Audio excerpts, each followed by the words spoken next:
Planetary calendar. We're here for our December edition with publisher Carol Cherry. And co-author Lonnie D'Amicus. And we're here for, as I said, December. And before anybody notices, I just want to say it's a total coincidence that we have the first 3 white circle days of the month are identical to those of November on the 1st, the 11th, and the 16th. But we loved you guys so much, we threw in another one on the 26th. So we figured you could have your holiday, and then after the holiday, you can start something new. So.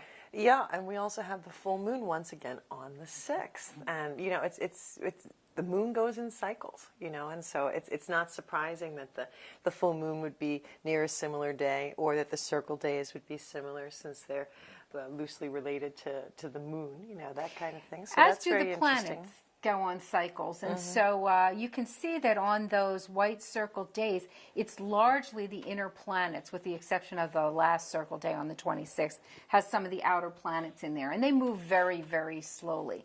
But sort of the personal planets sort of stay in the same social circle. And so it's not unusual for them to be involved in that white circle process that we go through every month when we're deciding which days would be the most propitious days. Now remember, it doesn't mean that you can't start a project on another day, but you really want to have, on those particular days, you're not going to have any impediments. So you really can rest assured that whatever your pursuit is, you're not going to have someone throwing a monkey wrench into your plans. Of course, it's still best if those pursuits are something that is ruled by one of the planets that's involved in that white circle day. Now, the 1st is a circle day with the moon in Aries, and we have Mercury well aspected and Uranus doubly well aspected that day. If you have not started your Christmas promotions, that's going to be a great day to do it, especially if they're online promotions. I mean, certainly many of us have started our Christmas sales and things in November and even in October. If not September. You know, exactly. But that looks like a great day to start something new online, you know, and maybe it's learning a new language even, but it looks like a good day to start a business thing to me. Especially the next day, we've got the moon in Taurus, money-minded Taurus. So. Well, and also, you know, you look at that Mars-Saturn sextile. You know, Mars is your action.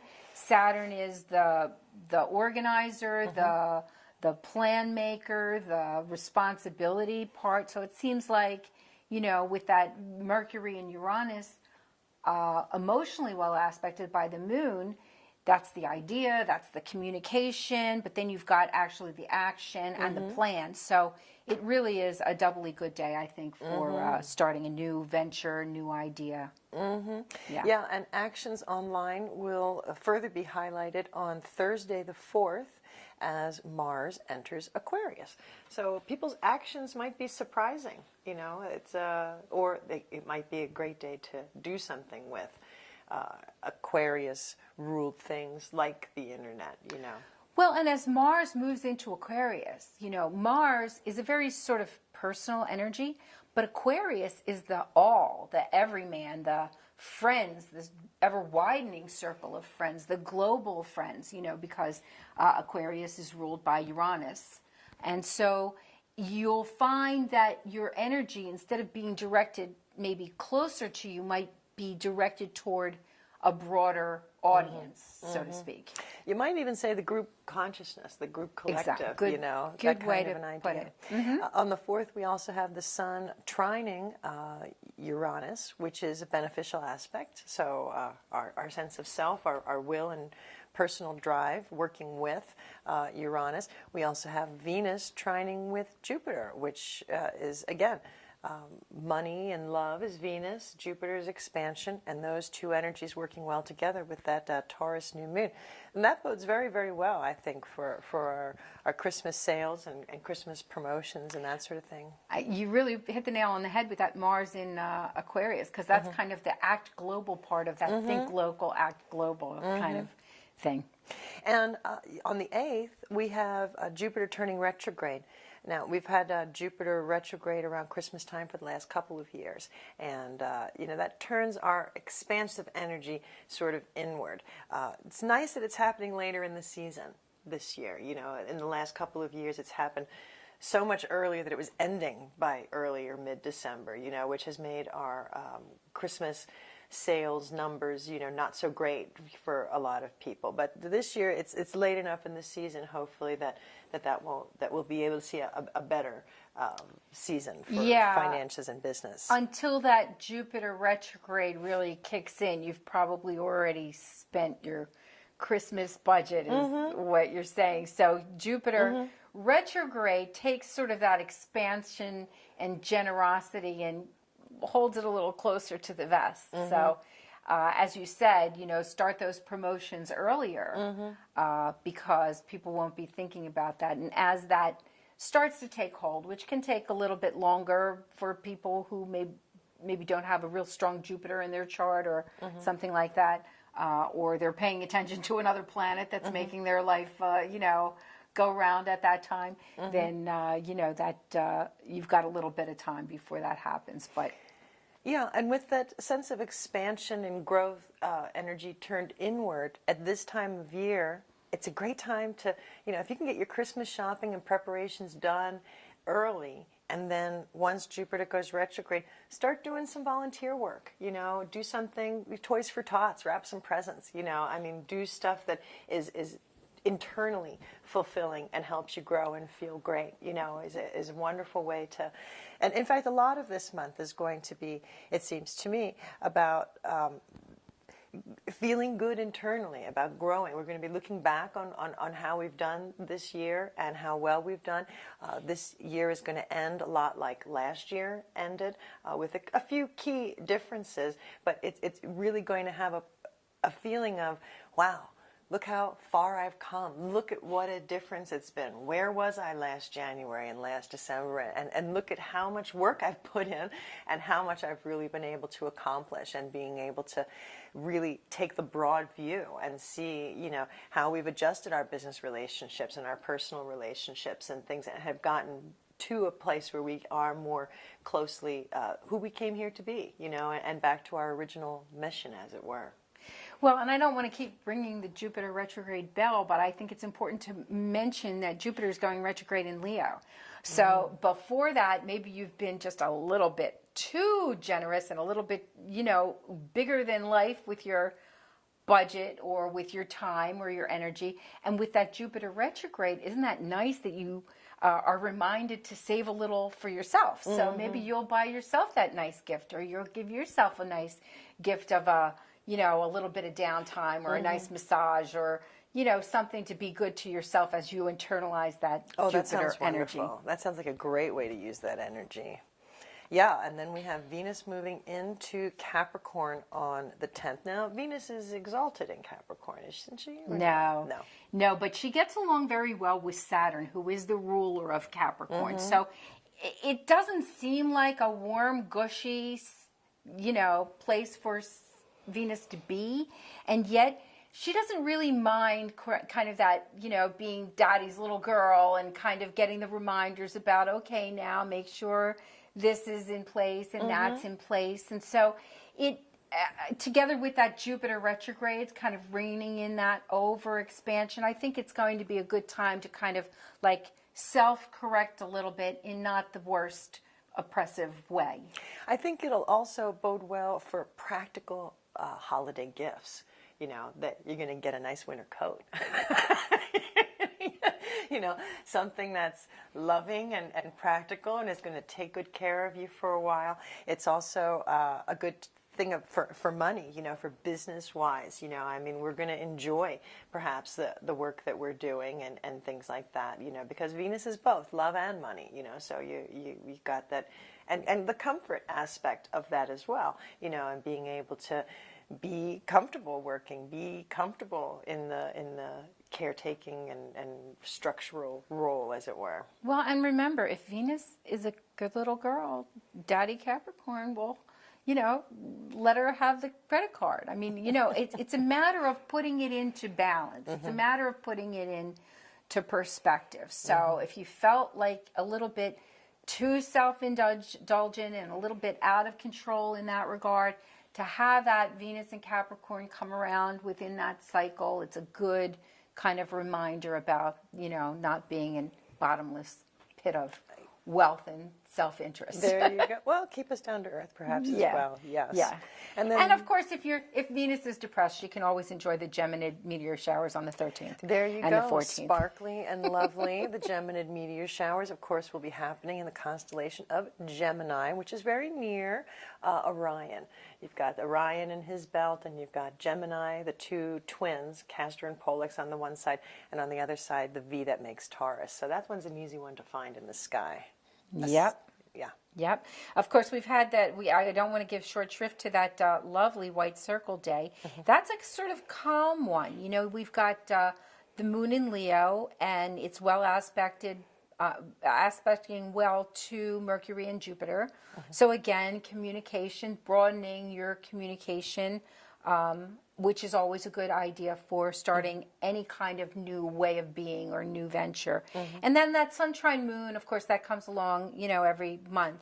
It's not the biggest help, but again, the idea of the white circle day is that there's no real hindrance. I like the way that day looks. It looks like a good day for communications from the heart, you know, to be brave in our communications and to speak kindly and clearly. Good analysis. You know, with the moon trining the sun, our will and our emotions working well together. You know, that sounds great. With Mercury and Jupiter well aspected, communications and growth and expansion, you know. So that's a really wonderful time to have that heart-to-heart talk. Right. That's a good point. Because on the other white circle day, now we always talk about when a planet changes sign that it creates a little bit of turbulence. And so we did take that into consideration when we were looking at the 16th as a white circle day, because Mercury is entering Capricorn.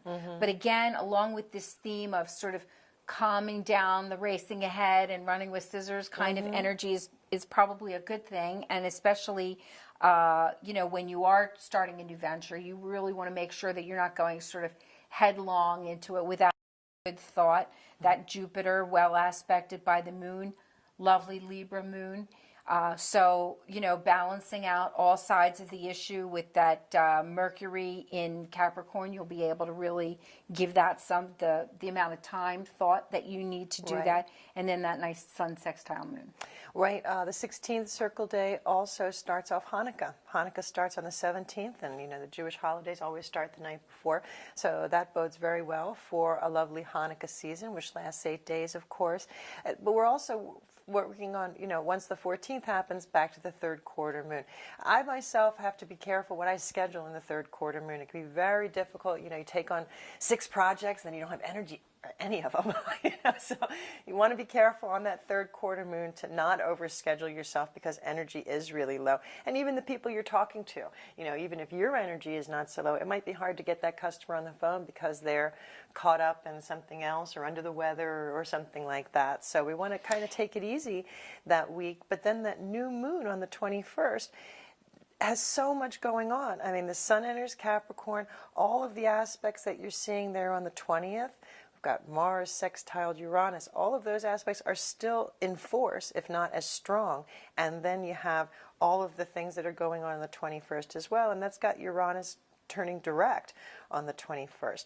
When Uranus turns direct, that energy for liberation and change and invention is once again going to be moving outwards. So up until that time, you know, people maybe have been brewing, thinking about ways that they would like to change, and then that new moon, you know, things will come out and move forward. And because of the innate energy of Uranus as a affecting planet, the change of sign in Uranus is not ever as subtle as some of the other ones can be. The change of direction. A change of direction, I'm sorry. So it can really kind of sort of slam. I mean, it stations for a period of time and appears to be not moving at all in between this transition. But when it moves forward, it really moves forward. And people with strong Uranus in their chart, maybe they're Aquarians and, you know, or they have a strongly placed Uranus in their chart, will feel that direct motion sort of very abruptly. I think that It'll be like the light bulb in their head, like an aha moment. Yeah. I think it'll be compounded by the fact that on the 23rd we have Saturn moving into Sagittarius, and that's going to be a very big change. We've had Saturn in Scorpio for about 2 years. 2.5 years. Saturn generally lasts in a sign. And the difference between Sagittarius and Scorpio is profound. I mean, Sagittarius is much more optimistic, much more open, much more, let's see, let's try, let's go, let's do, and so for our responsibility energy to be moving from who's minding the ship, it's my turn, don't you take my things, Scorpio, to hey, let's look and see what we can do differently with that Uranus turning direct just a couple of days beforehand. I think that we're going to feel very different in these last 10 days to a week before of the year. And I think that's going to be marvelous. I mean, most of us will have been finished with our work by about that time. I mean, certainly there's going to be people trying to sell you a car that last week of the month before the end of the year. But most of us are on Christmas break with the kids, or, wrapping things up and ready to make this change and to start the year in a very new way than it has been for the last 2 years. So there's a lot of promise and hope and change and excitement, in my opinion, for the end of this year and the beginning of the next. Well, and think about, Saturn is very often the father, or how you were taught to be out in the world. That's what it represents in your chart, your experience of your Saturn, either your experience of your father or the person who was charged with the responsibility of teaching you how to be in the world. And that going into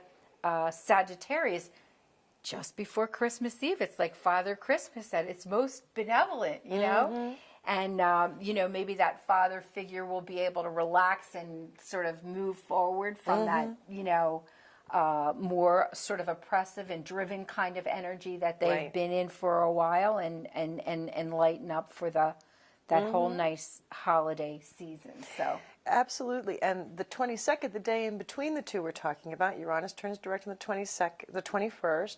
Saturn changes signs on the 23rd. But the 22nd has 6 planets above the numerals. And because 2 of them rule 2 signs, that's 8 out of 12 astrological signs. Well aspected, going to have a great day that day, I mean, because we follow the ruler, our sign's ruler, to see which days will be. Actually, the ancient rulerships have 4 of the signs ruling 2 signs. Because Saturn is the traditional ruler of both Capricorn and Aquarius. Mars is the traditional ruler of both Aries and Scorpio. Venus, of course, is the ruler of both Taurus and Libra. And Mercury has co-rulership over Gemini and Virgo. So that's 8 signs covered right there. And this Neptune and Pluto are modern rulerships. Uranus, Neptune, and Pluto are the modern planets, and they decided to break away from the traditional dual rulerships and assign them 2 signs that seem to have energies that match those planets. But there are many traditional astrologers who use those dual rulerships for the original planets. Well, and I'm going to say that, with the planets that are above the numeral are planets that are working well with the moon. The moon rules Cancer. There's another great person having a great day, is Cancer. And with the sun in Capricorn and the moon in Capricorn, it seems like the only one that's ill aspected is Uranus, and that's probably just because he doesn't have his going direct legs on straight yet. He's still trying to, get up to Good speed. one. So, I mean, that whole week just looks wonderful. A lot of change, a lot of open, a lot of relief in many ways, and so that's a great way for us to have our Christmas and Kwanzaa week and get ready to start the new year. And the end of Hanukkah. Exactly, exactly. So we also have the Ursid meteor showers happening on the 22nd and the 23rd. And if you check us out, look for Planetary Calendar on Facebook. We very often will tell you when and where to look for the best meteor shower viewing. But even again, it's funny to see, we had so many similarities between December and November, and there's 2 meteor showers this month, just like last month as well. So it's very interesting to see, the similarities going on, and for me, even more interesting, the similarities between the way this year is ending and the way that last year is ending, and how those key differences, Saturn moving into Sagittarius, and things like that are making it much lighter, a little, and almost feel like a do-over, almost feel like, okay, we got this year done, and now here we are back to do-over. Well, and it's interesting because last year and this year do have that similar feeling, in that I have felt that they were more a winding down of a year. I mean, our calendar year does not always coincide with the cycles of the Earth or the cycles of the planets. I mean, that's why other New Years are sort of more, we do a forecast based on the Chinese New Year, because the new moon in Aquarius is an energetic time that sort of marks a better beginning than an arbitrary date on the calendar. But I have had a sense last year, and now again this year, that we really come to sort of a conclusion of many aspects of a cycle. Of course, all the cycles still continue to move. But in other years, to contrast that, we sometimes feel like, oh my goodness, I'm in the middle of this, and it's not going to wind up until March or April or, February or something like that. And so you're right, I'm feeling the same kind of, sort of a graceful kind of ending to the year that you can use as a guide to end certain aspects of your endeavors for that period, and start a new one, and really look forward a new year. And it almost feels like the universe has given us 2 years to adjust to the change of the age. It's been 2 years since the age of Aquarius began, and we've had a lot of disruption and change, and you got to get this fixed, you got to get this fixed, this big issue you've been dealing with, you must do something about it. These last 2 years have been a lot of intense work to get us to where we need to be, and now that Sagittarius, Saturn in Sagittarius makes it feel like, okay, good. We've done our adjustment period, and now it's really time to get to be comfortable in the new age and be able to really do something with the new energy. And we've got gotten a certain amount of safety in our position, and it's time for us to really move forward and not be so bogged down with a lot of the old stuff, things that we have been dealing with. So I'm hoping that you have really done a great job of using these last 2 years of energy and adjusting to the age of Aquarius, and can really be joyful and excited about moving on and seeing what we as a group can do. Really fun. Well, and it's interesting that you're hanging your hat on Saturn, because I think more than any other planet, Saturn really kind of can define a cycle or a period. And, Saturn in Scorpio is very much of a consolidation or a realization and a crystallization, as Saturn likes to do anyway. And, Scorpio is the glacier, crystallized water, in terms of it doesn't move very quickly, or anything like that. You can't see most of it. And then, exactly, very hidden below the surface, the iceberg, and all of those analogies for that scorpionic energy. And so as we go into Saturn in Sagittarius, Jupiter expands things, So now that once you've got this bedrock laid, then it gives you the freedom to stretch yourself, expand yourself, travel, learn new languages, find, things to be hopeful and optimistic about, because you've now dealt with all those, things that are so difficult to deal with and look at and understand in Scorpio, and now you get to open yourself up to that. And I think that transition is going to just really open up the new year to a lot of new possibilities. But I'm looking at this New Year's Eve with the moon in Taurus and yummy. the Mars below the aspect. And it may well be dinner reservations, but I think that more people are going to want to stay in or have intimate celebrations of New Year's with that moon in Taurus, and particularly with that Mars not really in sync with the moon. So you're not really going to want to necessarily put yourself out there and be in that crazy world, rather just be in a more intimate setting and enjoy, the fruits of that transition of Saturn and all the things that you've accomplished Right. for the year. So Well- we'll have to see if attendance at some of the big galas are a little bit down or whatever, because like I said, I see early dinner reservations. You know, and it's funny because hearing you say that makes me think, boy, if you're a caterer in the area, you know, put Home together a parties. little package that you Exactly. can do, a little romantic dinner for 2 New Years that people can come up and pick it up and stay at home, or that you can cater a small party at home would be great. You know, you mentioned Jupiter. Of course, Jupiter is Sagittarius's ruler, and Jupiter also is in Leo right now. So there's going to be a trining energy with the 2 fire signs, you know, with Saturn in Sagittarius and Jupiter in Leo, and it just feels like there's a lot of hope and a lot of wonderful things coming up in 2015. Right.